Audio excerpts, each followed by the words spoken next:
Hello guys, எல்லோரும் எப்படி இருக்கீங்க? இன்றைக்கி ஒரு சூப்பரான ஃபிஷ் ஃப்ரை தான் பார்க்க போகிறோம். ஸோ நார்மலாக எப்போது போல் இல்லாமல் இந்த மாதிரி மீன் வாங்கினா ஒரு தடவை ட்ரை பண்ணி பாருங்கள். ரொம்பவே சூப்பராக, ரொம்பவே டேஸ்டியாக இருக்கும்.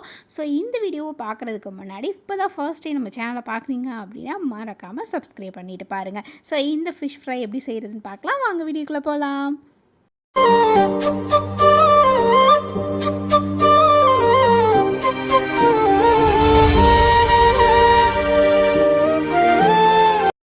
நம்ம எப்படி மீன் வறுவல் செய்கிறதுன்னு பார்க்கலாம். ஸோ அதுக்கு நம்ம மீனை நல்லா பெரிய மீனாக வாங்கியாச்சு. ஸோ அதையுமே கடையில் துண்டு போட்டு வெட்டி வாங்கிட்டு வந்தாச்சு.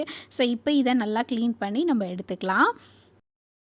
இப்போ நம்ம மஞ்சத்தூள் போட்டு நல்லாவே மீனை க்ளீன் பண்ணி எடுத்துட்டோம். ஸோ இப்போ இதுக்கு மசாலா போட்டு நம்ம பரட்டி வச்சிடலாம். மசாலா போட்டு இது நல்லா ஊறணும். ஊறினதுக்கப்புறம் தான் நம்ம ஃப்ரை பண்ணுற மாதிரி இருக்கும்.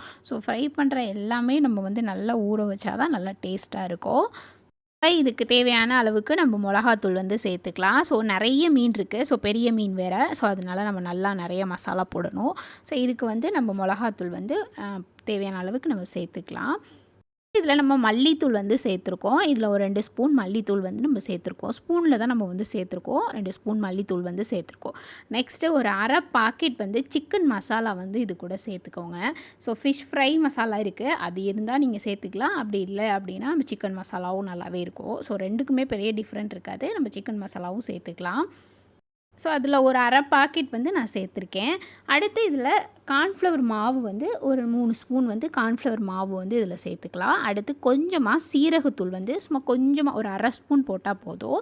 அடுத்து நம்ம இதில் தேவையான அளவுக்கு உப்பு போட்டு கலருக்கு நம்ம கேசரி பவுடர் போட்டிருக்கோம். இதில் ஒரு ஸ்பூன் அளவுக்கு நம்ம ஆயில் இதில் சேர்த்துக்கலாம். அடுத்து ஒரு அரை லெமன் இதில் சேர்த்துக்கோங்க. ரொம்ப அதிகமாக சேர்க்க வேணாம். ஏன்னா மீன் புளிக்கிற மாதிரி இருக்கும். ஸோ அதனால் அரை லெமன் மட்டும் நம்ம சேர்த்தா போதும். ஒரு லெமனை கட் பண்ணி அதில் பாதி மட்டும் நம்ம சேர்த்தா போதும்.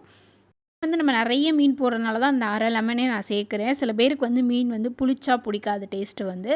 ஸோ அப்படி நீங்கள் கொஞ்சம் மீன் சின்ன மீன் இல்லை கொஞ்சம் மீன் சேர்க்குறீங்க அப்படின்னா அதுக்கு தகுந்தாப்பில் ஒரு கொஞ்சமாக லைட்டாக நீங்கள் லெமன் புழிஞ்சு விட்டால் போதும். நிறைய அரை லெமன் புளிய வேணாம். நிறைய மீன் இருந்தால் மட்டும் அரை லெமன் புளிஞ்சிக்கோங்க.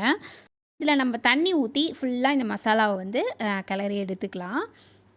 எதுக்கு ஊற்றுறோம் அப்படின்னா, நம்ம எண்ணெய் ஊற்றுனோம் அப்படின்னா மீனில் நல்லா இந்த மசாலா ஒட்டும். ஸோ அதுக்காண்டி நம்ம இதில் ஆயில் சேர்த்துருக்கோம்.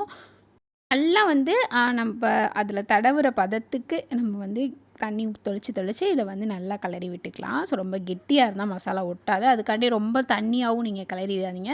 ஏன்னா இதில் மீன் எடுத்து போட்டதுக்கப்புறம் தண்ணி இலக ஆரம்பிச்சிரும். மசாலாவை இந்த பதத்துக்கு நம்ம மிக்ஸ் பண்ணி எடுத்துக்கணும். எடுத்துகிட்டு இதில் நல்லா மீன் எல்லா மீனையும் இதில் போட்டு நல்லா பரட்டி எடுத்துக்கலாம். க்ளீன் பண்ணி வச்சுருக்க மீன் எல்லாத்தையுமே இதில் இப்போ நம்ம சேர்த்துக்கலாம்.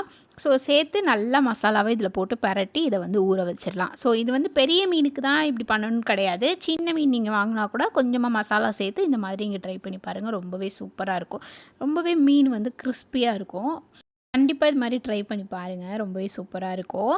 ஸோ இப்போ இது எல்லாத்தையுமே பரட்டி இதை 1 மணி நேரத்துக்காவது நம்ம அட்லீஸ்ட் ஊற வைக்கணும். அதுக்கு மேலே ஊற வச்சாலுமே நல்லா டேஸ்ட்டாக இருக்கும். ஸோ அது எவ்வளோக்கு எவ்வளோ ஊறுதோ அந்தளவுக்கு மசாலா இறங்கி நல்லா மீன் டேஸ்ட்டாக இருக்கும். ஸோ நம்ம 1 ஹவருக்காவது இந்த மசாலா எல்லாத்தையுமே பரட்டி நம்ம ஊற வச்சிடணும். இப்போ இது எல்லாத்தையுமே பரட்டி நம்ம ஊற வச்சிடலாம். சேர்த்து வச்ச மசாலா நல்லாவே ஊறிடுச்சு. இப்போ நம்ம இதை ஃப்ரை பண்ணி எடுத்துக்கலாம். தோசை கல்லில் வச்சு நம்ம ஆயில் ஊற்றியாச்சு. இதில் நம்ம மீன் போடுறதுக்கு முன்னாடி கொஞ்சமாக நம்ம கருவேப்பிலை இதில் சேர்த்துக்கலாம். கருவேப்பிலை சேர்க்கும் போது நல்லா வாசனையாக இருக்கும். ஸோ கருவேப்பிலை சேர்த்துட்டு இப்போ இது கூட நம்ம மீனை இதில் சேர்த்துக்கலாம்.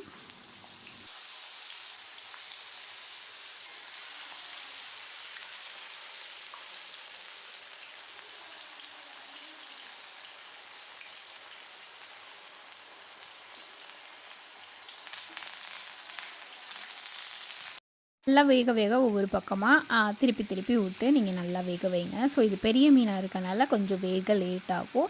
ஸோ அடுப்பு எப்போதுமே இந்த மாதிரி நம்ம ஃபிஷ் ஃப்ரையோ இல்லை சிக்கன் ஃப்ரையோ நம்ம செய்யும் போது ஃபுல்லாக அடுப்பை வைக்காமல் ரொம்ப சிம்மிலே நம்ம வைக்கக்கூடாது. மீடியமாக வச்சு நம்ம ஃப்ரை பண்ணோம் அப்படின்னா ரொம்பவே சூப்பராக வரும். ஸோ நம்ம இதையுமே நம்ம மீடியமாக அடுப்பை நம்ம மீடியமாக வச்சு நம்ம இதை ஃப்ரை பண்ணி அப்படியே திருப்பி நம்ம எடுத்துக்கலாம்.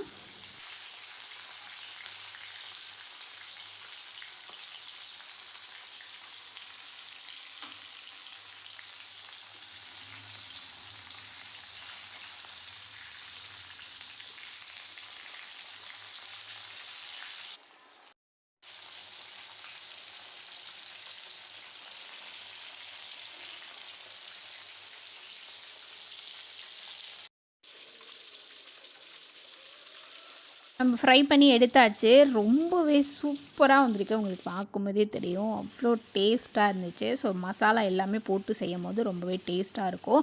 கண்டிப்பா இது மாரி நீங்களும் ஒரு தடவ ட்ரை பண்ணி பாருங்க. ரொம்பவே சூப்பரா இருக்கும். இப்போ தான் நம்ம வீடியோ பார்க்குறீங்க. உங்களுக்கு இந்த வீடியோ பிடிச்சிருந்துச்சு அப்படின்னா, மறக்காம சப்ஸ்கிரைப் பண்ணி வச்சுக்கோங்க.